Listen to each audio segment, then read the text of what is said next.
This one's wife. Harry leaving her behind. Hello, I'm H.G. Tudor.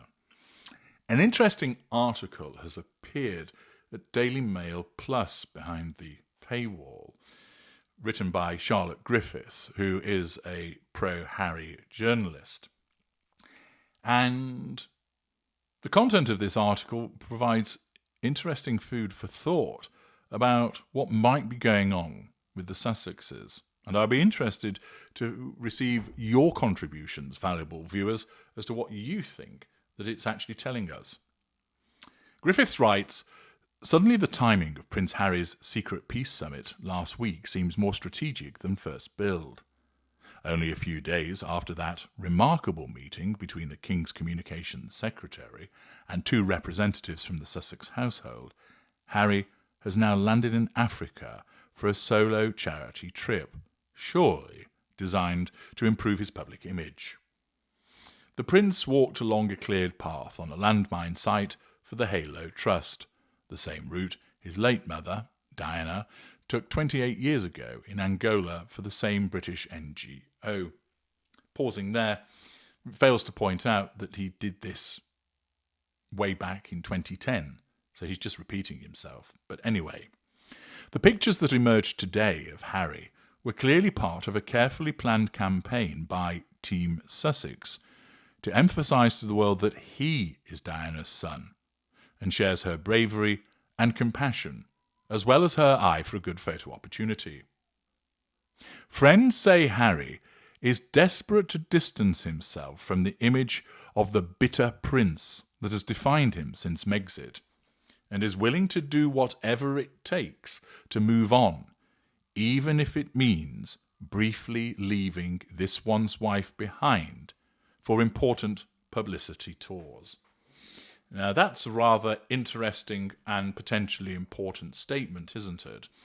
He's willing to do whatever it takes to move on, even if that means briefly leaving this one's wife behind for important publicity tours. What might we read into that? Well, first of all, it might be that Harry has put his foot down and he recognises that this one's wife is problematic, that she is toxic, that she causes problems, and he doesn't want her involved because of the problems that come with her.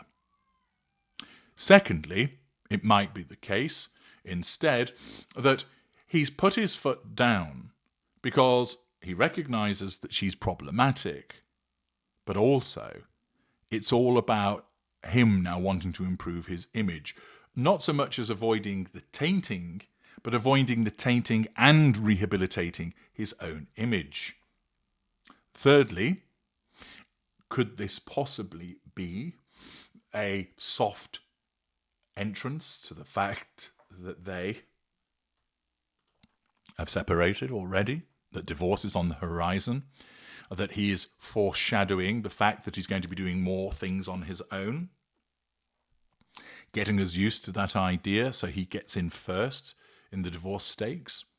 Or fourthly, is it simply the case that it isn't him distancing himself, but rather, as I explained in yesterday's video, she hasn't gone because it doesn't serve her purposes, and he needs to come up with an explanation as to why she's not there, and seeks to spin it, courtesy of PR advice, to make it seem like he's defining his own image and seeking rehabilitation. And it's simply a reaction to her deciding, I'm not coming. She's still ruling the roost, and Harry's still the simp.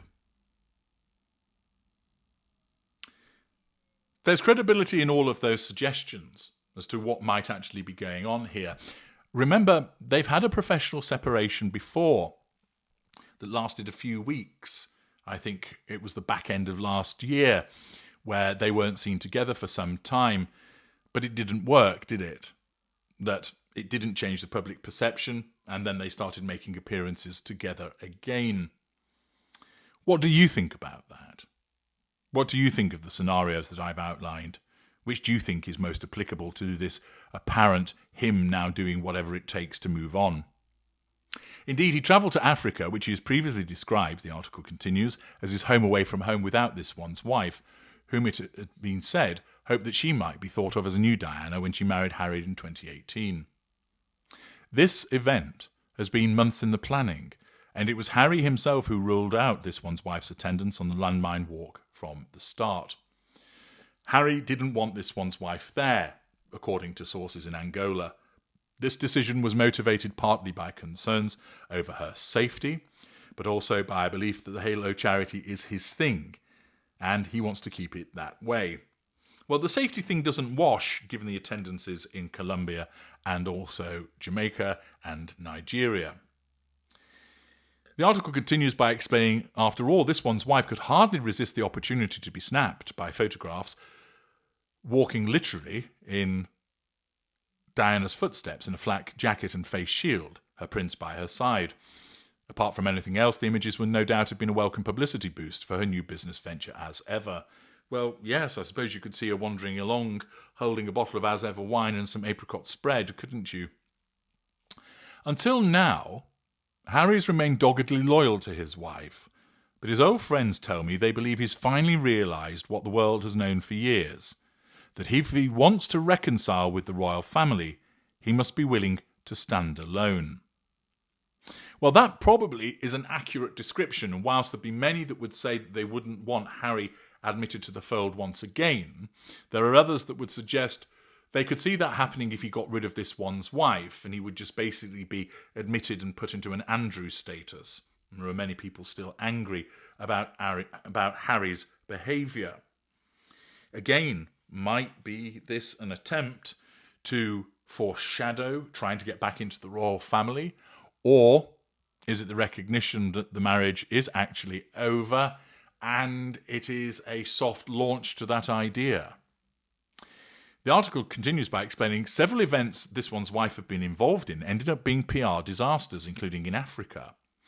There was this one's wife's awkward exchange at a polo match last year with the chairwoman of Centabale, the charity Harry founded in 2006 in honour of his mother, to help young people in southern Africa living with HIV. Within months, Harry had announced his shocked resignation owing to unthinkable infighting amid widespread damaging media coverage. The Invictus Games, his treasured sporting event for disabled veterans, was also mired in controversy when this one's wife got involved in February this year.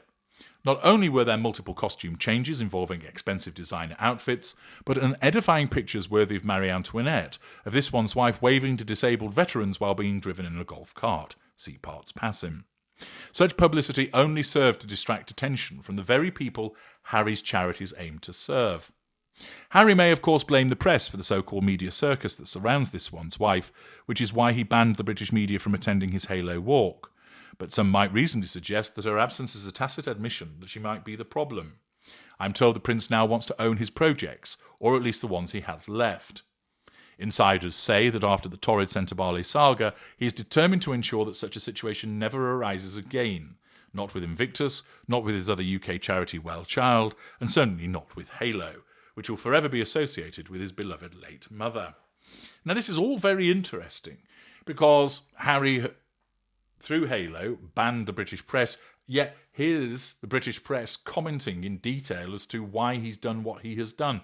Is this simply idle speculation on the part of the Daily Mail, or is Charlotte Griffiths, who is a known pro-Harry journalist, acting on information that has been leaked to her? Once again, demonstrating the hypocrisy of Harry. I'm banning the British press, but I'm going to feed some tidbits to the Daily Mail through my press people that make me look good. If he is doing that, is he throwing this one's wife under the bus here with the descriptions of her causing PR disasters, problematic at Centabale and in the Invictus Games? Might that be indicative that there is a rift between the Sussexes? That if he's doing all of this now, feeding the press to suggest that he wants these things for himself and he doesn't want her involved and he's gone there on his own and he told her that he didn't want her to be there. Is this Harry finally growing some balls? Is that why he was strolling along with the visor protecting his groin rather than his face? After all, I suppose he would think that there's more to protect. In little Harry, certainly there's not much to protect between the ears. Might it be that divorce is on the horizon? Or is it simply the case that this one's wife said, you can fuck that shit sky high, I'm not going to Africa, there's nothing there for me, you can go do what you like, and therefore it's being spun to Harry's advantage as a consequence of her once again ruining the roost and being too preoccupied in putting up videos of her opening boxes and showing off people who have purportedly bought her wine.